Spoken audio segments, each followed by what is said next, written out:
Austin, Hey, how's it going? on today's show, more old world questions were answered. What do we think of paid 40K coaching? Is D&D broken? And what do they want? GW's latest Q&A, and it could be hat eating time for Austin. Let's start Not the at all. show. Mini Takes Podcast. Look, if I open up your painting tutorial and the first step is getting out an airbrush, buddy, I'm not watching. Bunch of nerds on the internet. Are you even having fun with this anymore? Shane, if this happens, there's going to be wailing and gnashing of teeth, people burning their armies. If you can't see it, don't paint it.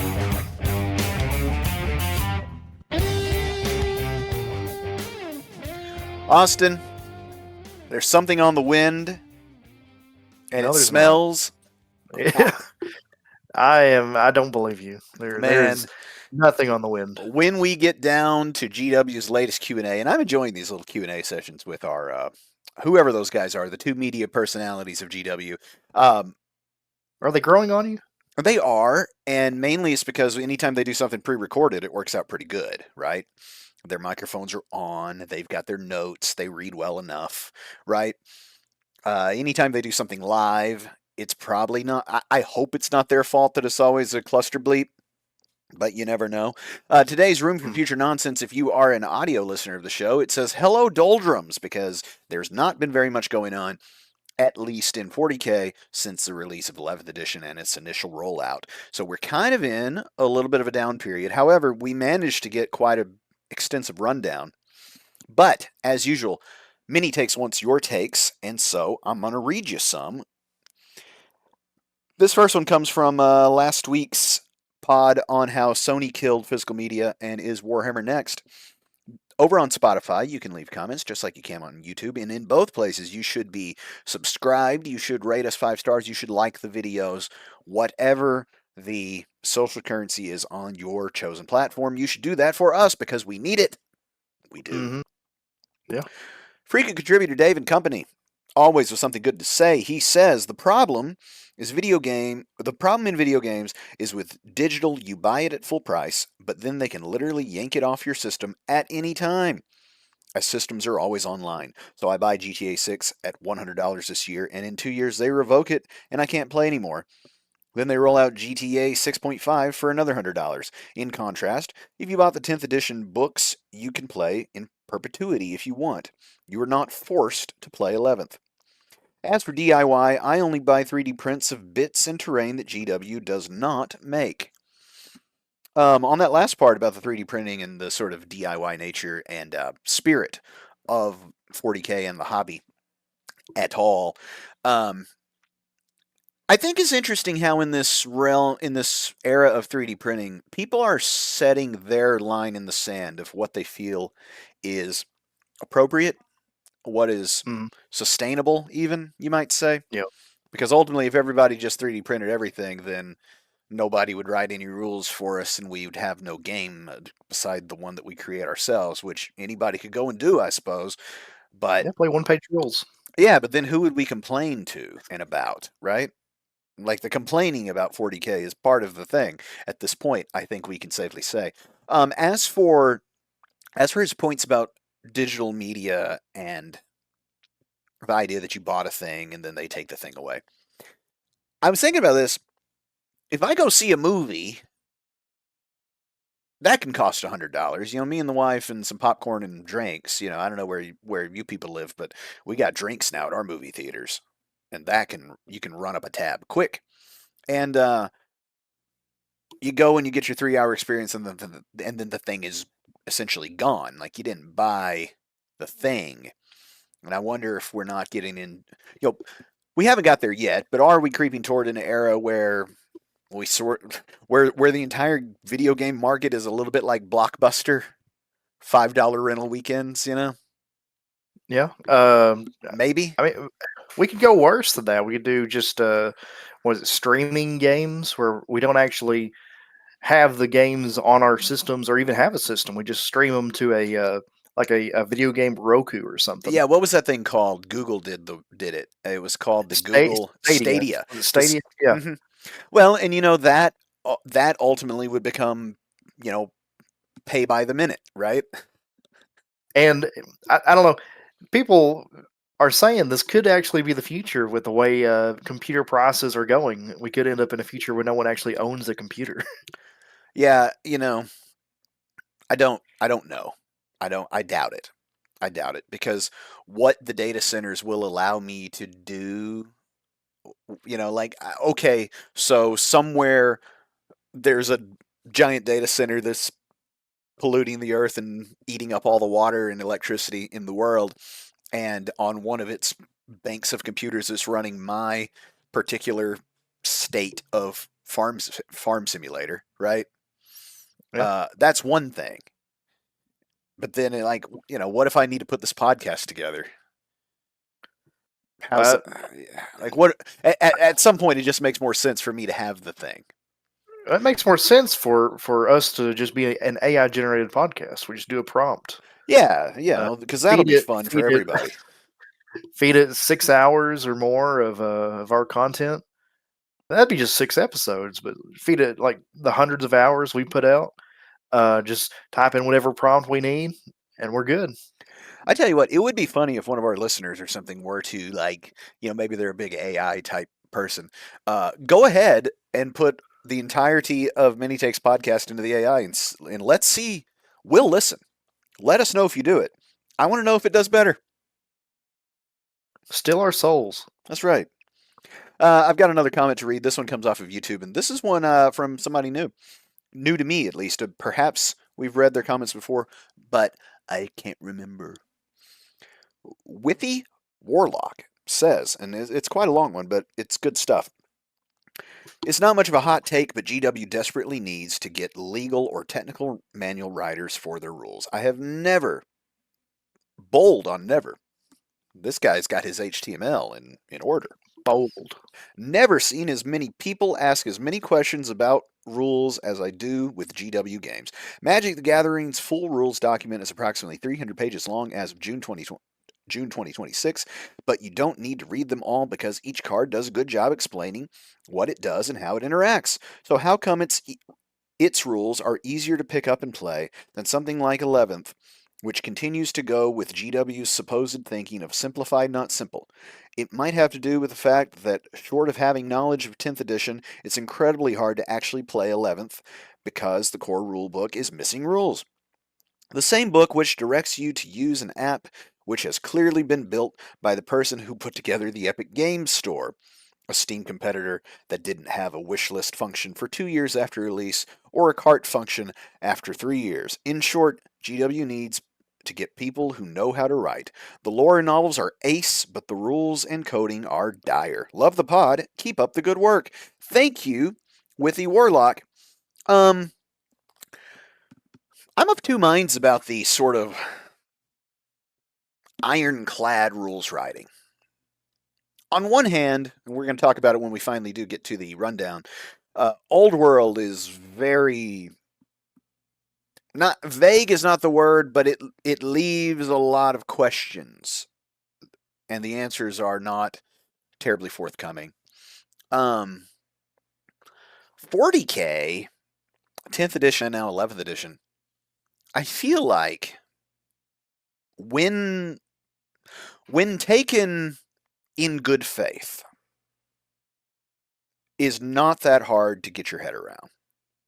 Two people who are interested in playing a game together, not even necessarily against one another, like that sort of comes later after getting their head around what it is that they're doing, right? But two people that wish to play a game together, I think would not have very much difficulty playing 11th edition with just the rulebook. That you wouldn't even need the app, the FAQ, the extra stuff. You could have some fairly simple discussions, and most of the time you would come up with well, this is probably how this works. It certainly makes the most sense for our purposes, right? There would be a lot of that happening. When we get to paid 40K coaching, like that, the fact that's on our rundown kind of has to do with why we end up in this place where everything needs to be codified like a legal document. And I kind of hate that because I play some other games that are written as codified legal documents, and one thing they tend to do is play the same every single time you play them. Some people may say that that is a feature, not a bug. I just present it as a statement of fact. Um, Bolt Action's got a lot of FAQs and a lot of vague rules, and that entire community, for whatever reason, just seems to go with it without near as much whinging as the 40K community. And I think think that's it's the got. demographics. What's that? It's the demographics, probably. I was about to say, I think it's that the player base is probably on average 30 years older than the 40K player base, which, you know, your whole reason for even doing this thing is, I think, different in those two examples. But we appreciate your comments, and we always read your takes, whether you agree with us or not. So let's get to the rundown. Austin, there were more Old World questions answered. A new Old World FAQ coming out in concert with, or in addition to, I am not sure, with the new Old World core rule book. The sort of they're calling it a revised core rules, not like a. It's not like a version 1.5 or anything. In fact, No, it's yeah, and it's just the update, Mhm. just the updated with the FAQ and all that. You read through Which it. I'm not even sure. I haven't read through it, but I've read like what's included. What I'm curious about is, since we have the FAQ that they put out, is that kind of stuff in the book? That's what I wondered. Because if not, now it's already late, and now we've got answers that have been. We have questions that have been answered but aren't in the book, so now we'll have to reference the FAQ stream to find the answers if they're not in the book. So I think all of the. Okay, so there was no. At least I believe there was no errata in the new FAQ. It's just FAQ. And I don't think that those particular cases, because they are, some of them are very specific, are Mm-hmm. are actually in the new book, which is probably fine. I tell you one thing about Yeah. GW games and their rules writing is, with exception of Kill Team is like a permissive rule system, so that it tells you what you can do, right? That's the only thing it tells you. Anything that it says that you can do, and anything outside of that you cannot do, right? Um, Mm-hmm.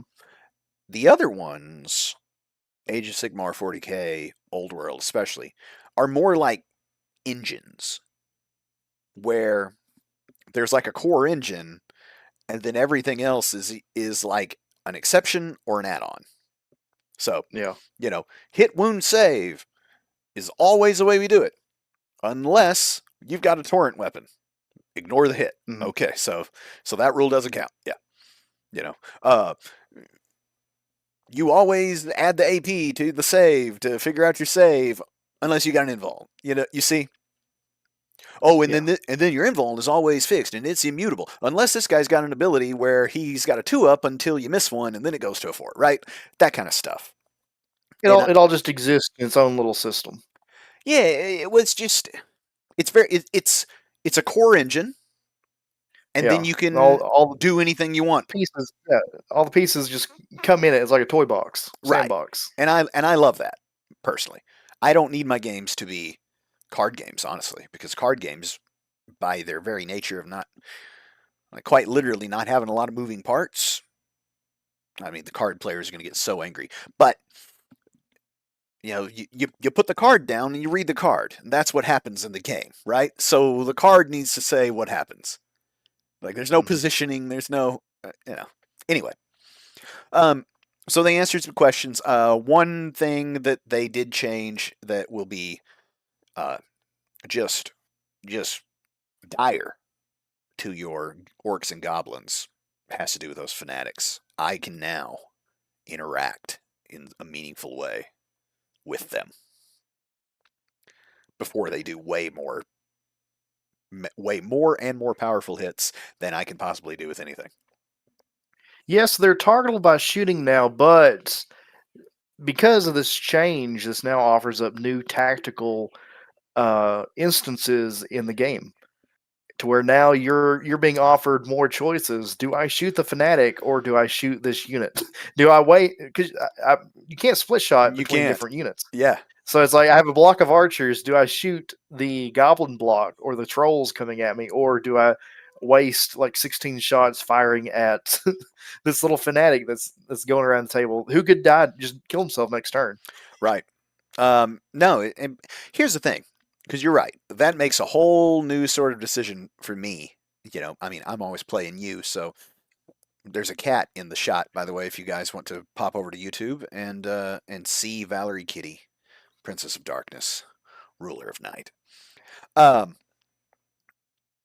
yeah, I've got new stuff to think about. The part that I like is that I feel, whether I choose to or not, like I have some way to do something about it. Because that Mm-hmm. has always been the problem. And I mean, it was a strange place to live in where those guys just pop out and they are deadly and they are missiles and you can do nothing. Uh, so I like that change. My guys, the high elves, got next to no change. Our They got question about they got points changes. they got points changes. You and I have not looked closely enough to see if the points were increased or decreased. It would be nice if they had like a green or a red Yeah, a little for plus like increase minus or decrease. something. Yeah, just tell me something so I don't have to reference it. Um, the uh, the new book nor the FAQ gave us the answer to what happens when you've double charged something and a unit has ran them down and cut them down. What happens to the other unit? We still don't know. We still don't know That's what I what figured. happens. Yeah, I mean, so again, I call to our community, and if you know of any old world communities, ask them to tell us how the heck that works because we would love to know. We could email Games Workshop. Perhaps we'll show up in the next FAQ. Hey, I've emailed them before about stuff. uh, you know what? You've got homework now. Yeah. Okay, Uh, I do want to touch on one little change they did do. go ahead. Dwarves really got hit in the FAQ. Is that so? Yeah, their gyrocopters got nerfed with the way they've changed the way flying skirmish works. A lot of that to where now you have to you no longer have like a 360-degree vision for doing charges with them. So you can't like throw a gyrocopter behind someone and then charge them next turn. It You would have to act. position It them. would actually have to Get it? spin around. Yeah, they have to have facings for charging. I like that. I tell you, I didn't feel that the gyrocopters were terribly destructive, but then maybe you didn't have enough of them or something in the game that we recently played. Um, however, that kind of just makes sense, doesn't it? Yeah. Um, let's move on. Paid 40K coaching. This one comes from our Discord. If you want to join our Discord, you can click the link below. It costs quite a bit, I understand. We've had a price increase. Yeah, we've increased it about $99 to pay for the new processing fee we're doing. Yeah, yeah. There's a rebate system though, right?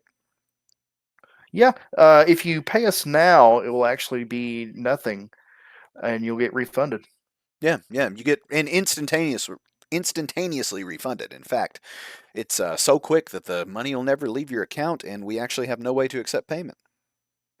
Yeah, It's a isn't free that cool? Discord, is what we're trying to say, folks. Jump in there, chop it up with us. You can see my freshly painted Star Wars Shatterpoint minis. Yes, Star Wars Shatterpoint still exists. That's a game that is written like a legal document, for better or for worse. But this one comes from the folks in the Discord, and they were discussing what are our thoughts on paid 40K coaching, and It's weird. it's weird. Now, I want to. My first instinct is to just make fun of people, right? You nerd. What? You so thirsty to win this board game that you need to pay somebody to teach you how to do it? But then I thought, I've taken golf lessons.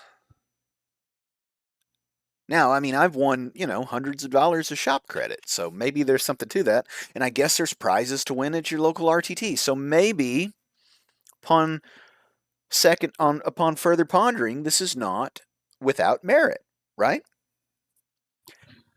Hmm. And the Discord folks wanted to know, what would we pay for 40K coaching? Like, let's just say we were interested. We want to win some more games, which I mean, I can win plenty of games. Or are we not even the people that this is for? Could this be for, Uh, what do you think? Pricing, I think it would depend on if it's in person or like over a video call, or maybe even some kind of like conference class to where it's like a Zoom call where everyone joins and it's one of us on like a video screen, and then we have like a whiteboard program to where we just kind of math it all out for everyone. Yeah, Uh, I pay, what do I pay? $60 a year to Tabletop Tactics to watch all of their battle reports and all their little podcasts and stuff. So, am I in a way paying for 40K coaching? I don't feel like really, because, you know, I one-on-one feel like coaching it's is kind of a different thing, yeah, isn't it? it's in the territory, but it's not hitting the target. I think what they're talking about is, and I've seen this before. They have like courses. I forgot. It may have been Tabletop Tactics. It was someone had courses for this because I had seen it before, I think the Art of and they have War like people they do it. Art of War. Yeah, I think it was Art of War. They'll work you through. They'll be like, here's lesson one is you just move the miniatures. The goal is to go from one end of the table to the other, moving your miniatures, and It's a then you work yourself up to playing the game. But it's so, I guess you got to get your fundamentals. Even just saying that, you got to get your 40K fundamentals sounds stupid. It yeah, may. but okay, so here's a piece for you. For some reason, I've been served on Facebook two things ad nauseum lately. I've Mhm. been served all kinds of, they're just engagement bait music theory questions, and they're all the simplest questions in the world. However, if you go into the comments, nobody knows the answers to them. Okay, so that's one. Now that's a fairly highly specialized thing. I make all my money playing piano, so it's not too surprising. That'd be like if you ask a doctor about, bones in the hand, right? They're going to know. The general public, maybe not so much. And so there's that. Similarly, I have been served ad nauseum from groups that I'm not even a member of. I guess the internet just knows I like 40K. People asking rules questions about 11th edition and about various factions, and they'll post the bleeping rule as a picture, and they'll post like the core rule as reference, and they'll be like, so does this mean XYZ?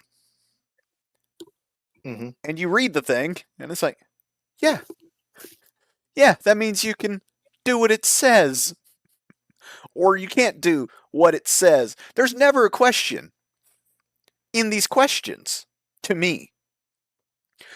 And that got me thinking, oh, Yeah. our local community, for whatever reason, is we've got a few meta chasers, we got some guys that play straight cheese, and nearly all the people that play regular games, pickup or otherwise, also play in all the RTTs locally and even some bigger tournaments around the area. So it could be just that our little sphere of 40K players um, know how to play. Okay. And so I know how to play. But then I take for granted, because everybody that I play with also knows how to play, that everybody knows how to play. And I'm thinking that is not actually the case. I think there are a not insignificant number of people who play 40K that don't actually know what they're doing, which is crazy to Mhm. me because, again, I mean, 11th edition is pretty clear. The rule book works really good. It is easy to reference. I understand that your army rules are complicated and you're trying to hold all of that in your head and all your army stuff together. And maybe that gets to be, and then you got a mission to play. So maybe that can be a lot. But um, so is coaching something that you and I aren't thinking about because we are so used to us and our opponents that we actually play with playing right? Because That could be a thing I got to if thinking, you're. Go ahead. If you're in an isolated environment, like you're talking about, like a, if it's just you and I guess one other person for some reason that are doing the 40K, it could be a situation like Old World for them. They could be like our Old World situation could be their 40K situation, Mm, to where they don't know. I don't know why they can't figure it out, because it's so much easier. But it could be they're in just that kind of situation where they need someone to hold their hand and guide them through this. it occurred to me that I don't think I've ever drugged somebody along in a 40K match. I mean, Mhm. I've had people that I'm playing with ask me questions that feel pretty basic, and then I can answer them just, immediately, like they're, doesn't even take any reference. It's like, Mhm.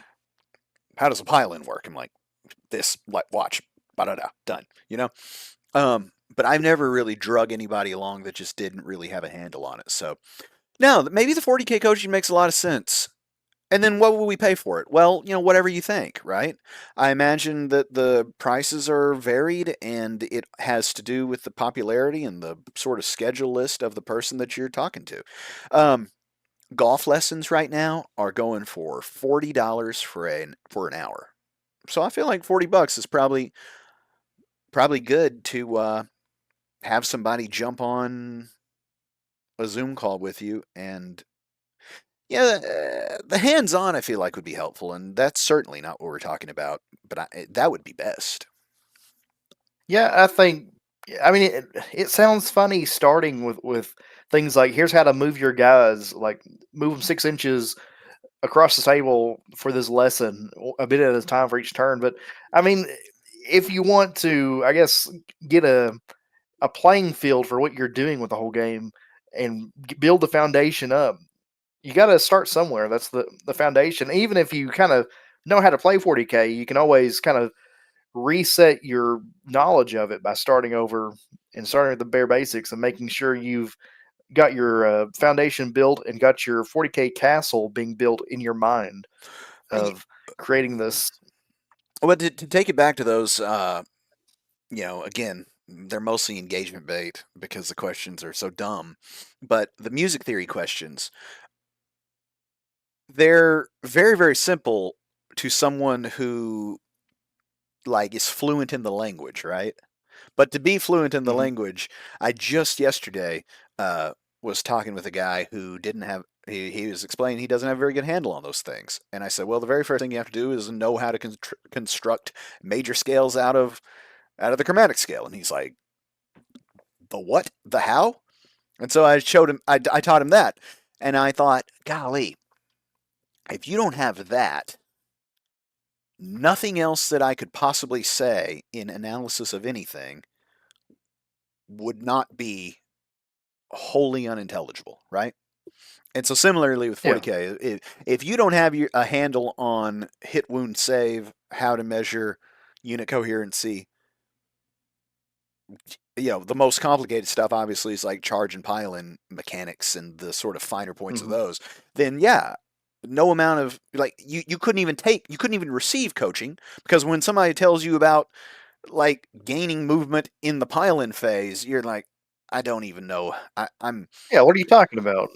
I roll. Movement's in the movement phase. Yeah, I moved 9 and they touched the guys, and then I crowded all my guys around their target. Like, Yeah, I've done the action. There's no yeah, reason to go any further with that. yeah. It's like, well, that's not really how you do it. Um, Yeah, you hit the fundamentals and you fill in any holes you have, and by the end of it, you're winning all the grand tournaments. You're getting all the prizes. You're getting all the women. You're getting everything that 40K has to offer nowadays. all the women, man. I mean, let me tell you, it takes some winning. It would take some winning to get the women for winning some 40K tournaments, boy. You would have to win. I don't know what you'd have to win.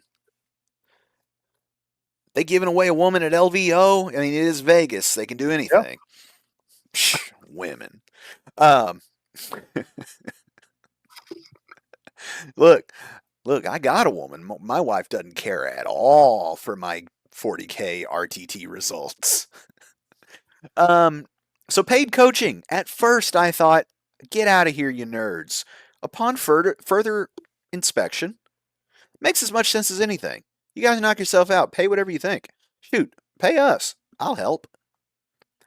Yeah. I do imagine that a lot of the 40K coaching, the personal 40K coaching, is about like list analysis and construction because that Yeah. ultimately is where the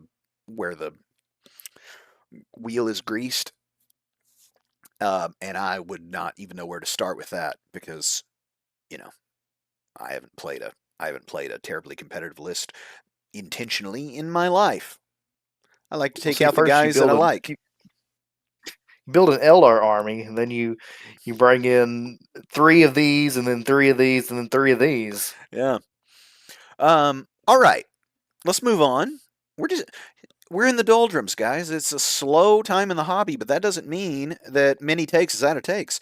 And in this one, I've been keeping this one on the back burner for when we had a slower week, and it turns out it's not that slow a week, but I've got it on the rundown, so let's talk about it briefly. And it is D&D broken? And sometimes, guys, I just put whatever in the rundown to sort of represent what we're going to talk about. And D&D is not broken. However, it is very loudly proclaimed to be woke. And people have a huge problem Hmm. with that. And I recently, well, not too recently now, because this thing's been on the list for a while, but what got me wanting to talk about it was I was having a conversation with a good buddy of mine at the friendly little game store, talking about how I had to get, I think I saw him on a Sunday, and every Sunday night I run my long-standing online D&D game. And he asked, what are you playing? I said, we're playing 5.5, straight out of the book. We like it a lot. And he was like, man, I love D&D, but I can't believe, what Wizards is doing to it. And I said, is Wizards at the table in your game? And he said, well, no. I said, well, then what are they doing? Well, they got all this new stuff in the lore books and da da da, and they, all the art's crazy. And I'm like, we're playing Curse of Strahd straight out of the book, and it's an older book. But if if everybody in the thing decided they wanted to open up a coffee shop in Barovia, and my players thought that'd be a fun game, then that's the game we're going to play. Because I'm the dungeon master, and they're my players. They're somewhat a selected group. Like they are a volunteer. They have volunteered to take part in this experience that I intend to curate for them, right? And obviously that's it's a group storytelling thing. So if they want to, if they want to have like some sort of dating simulator, then I guess we can do that because that's what they've decided to do. But also, if I present them to that and they're like, oh, we don't want to do that, we want to go dungeon crawl, then we're going to dungeon crawl.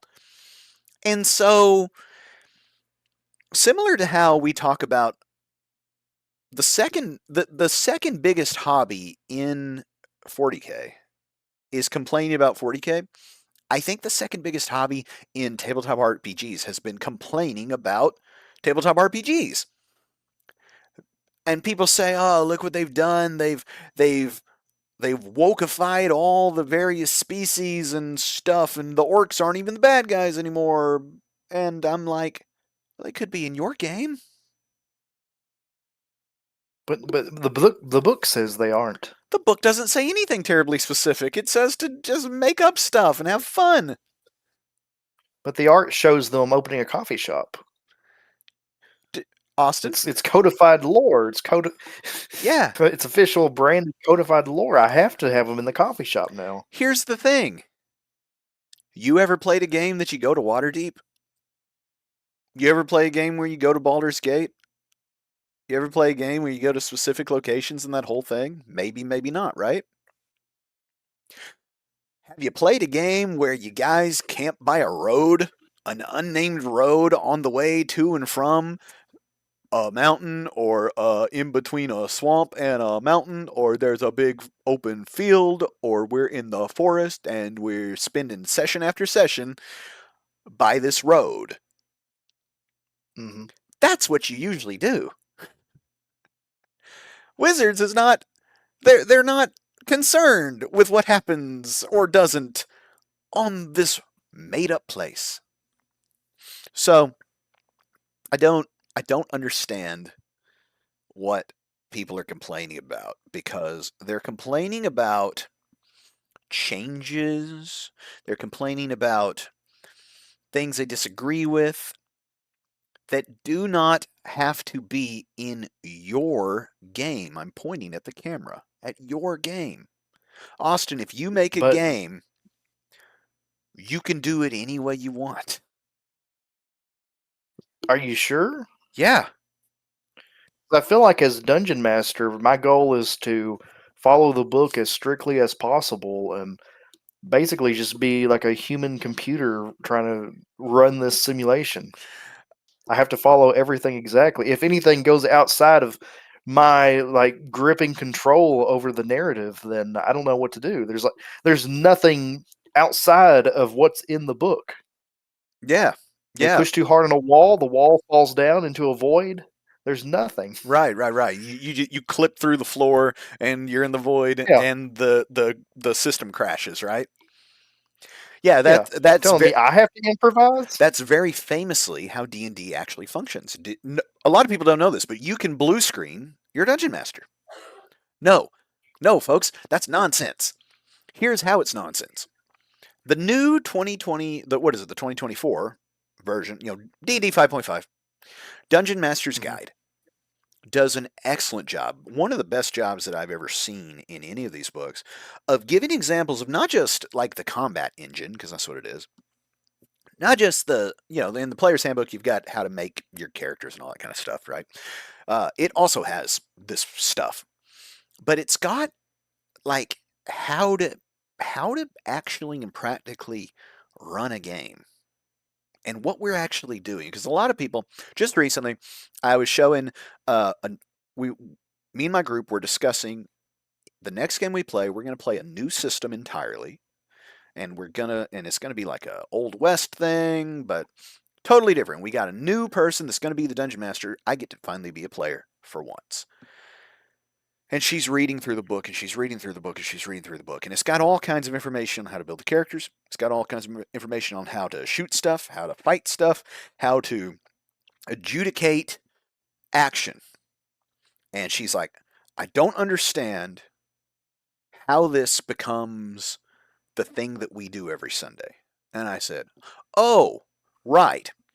Go read the new DMG because it tells you, but also, like, here's how it works. I present you a scenario, you tell me what the heck you feel like doing. If any of that stuff comes up to a question, then I go look at the book and the various systems for adjudicating those possibilities that it has. The rest of it, we might as well be playing with action figures and teddy bears. And she's like, Mhm. oh, yeah, that makes sense. Okay, I get it now. The Dungeon Master's Guide by Wizards of the Coast, the current one, the previous one, nearly all of them, don't have a campaign in them. They're set up for you, Austin, to come up with any old random thing you feel like. They've got a little bit of lore about like the whole multiverse and stuff, and you can put it in places, and you get your monster manual, and it's got like, ooh, that looks like a cool monster. Where does it live? It lives in the swamp. Well, you know what? Why don't we, guys? You're in a swamp. Mhm. But the water's up to your knees. That seems like, and it's muddy. That feels like it'd be hard to move around in. I wonder, your movement speed's cut in half. Wow. Whether or not there's a picture of a tiefling running a dress shop doesn't have anything to do with your game. Stop complaining about problems that are not yours. Who You is it? know, Who is this person that wants to just 5 foot square hallway dungeon crawl? That's what you and your group want to do. You're never going to encounter the homosexually ran coffee shop. It's never going to come up at your table. It also doesn't actually exist anywhere in the Wizard's books. It's just the sort of nonsense that people are saying on the internet. But if somebody wants to play Coffee Shop Simulator in a different group, they've been doing that anyway. I feel like Coffee Shop Simulator is like right up Finkeldorf's alley. That's a Finkeldorf scenario right there. I had an idea for a campaign where you guys run a pawn shop, and I thought it'd be good. You come into town, you got this pawn shop, maybe your second location's in a different town, so you're bouncing back and forth, but there's other business interests and things, and that would create conflict, and you could have a whole thing. But make it a bakery if you want. You see what I'm saying? Anyway, Yeah. um, GW's latest Q&A, the boys, we talked about this briefly, how they're answering questions on video, and I like it a lot. They don't get very, and in fact, they made mention. You can go check this out on a Warhammer community and let us know what you thought about it, because I like it. They kind of answered like some lore questions, which I feel are they're a bit floofy, right? I mean, I guess people are asking these questions, and so, you know, kind of no harm, no foul if they answer them. But then they got a rules question too about like healing units, and so the deal with this is in 11th edition now. If you attach a character to a unit, then you treat that whole thing as one unit all the time, no matter what. Okay. And so, if you attach an apothecary to 5 Space Marines, and then all 5 Space Marines get killed, can you the next turn bring a Space Marine back to life? Because the apothecary's still here, and theoretically, there are 5 open slots in this unit because it's one thing at the point of its construction, right? That's the idea. And they said, well, there's an FAQ coming that's going to straighten all that out in all of its permutations. But I thought it was funny they didn't actually say. So the question's been asked and it's been answered and it's been codified, but they didn't actually answer that in the Q&A, which I thought was funny. Well, that's interesting. Yeah, and it's because in the previous Q&A they fielded some rules questions and got them hopelessly incorrect. Mm-hmm. I think they also did not have the question and the answer on a written card in front of them in the previous one, and this time they did. That way, they did not so much talk out of school, which was good. So, ultimately, I think those are just going to get better, and I want to see them more often. Go ahead. I'm actually really curious about the answer to that. So it's if all 5 are killed, all 5 Space Marines are killed, and when is the resurrection attempt? Is that elsewhere in the game, or is it like a feel no pain afterwards? I would have to look at an apothecary data sheet, which I have not. However, that stuff usually takes place in the command phase. That's like when your Rhino heals us, when your various things do that. So, but that is the question: is once those bodyguard units are killed to a man, can you bring one up out of the floor? And rules as written, you absolutely can, because the apothecary is still leading unit. It's his ability that lets you bring back a model. Therefore, you can bring back a model. It's just something that we've not had before. Yeah. If it was up to me, I feel like if you had a rule system based around what feels right, what would feel right is having one more attempt to do so, and that's it. Once that last attempt is given, then they're officially gone. Well, this is not like a fight on death, because that thing has totally been codified. Yeah, but this is this has more to do with the nature of an attached unit, which is different than 10th edition. I get that. Yeah, because I'm just saying if this was a better system.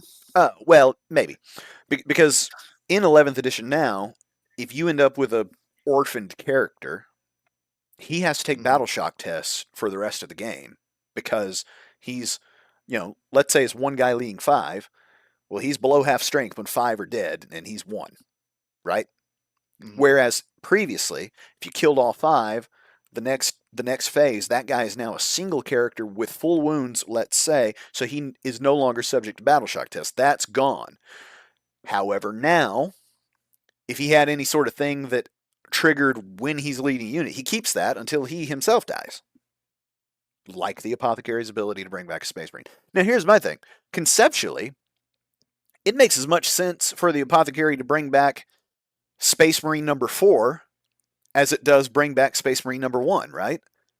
If there's if if there were 5 guys, one gets killed or 2 get killed, and then he brings back guy 4, that makes as much sense as all 5 are dead and he brings back guy 1, doesn't it?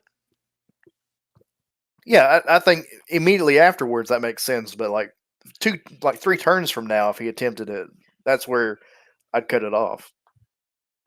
I don't even know if Apothecary has to roll to do this thing, but again, I would have to look, and I'm sure that Space Marine players all know how the Apothecary works. However, the new healing mechanic does have some questions because that is a very I don't know if it's unprecedented, but it's unprecedented as of 10th edition because again, when the bodyguard unit used to die, the character was its own thing, and that is no longer the case, which on the whole is better.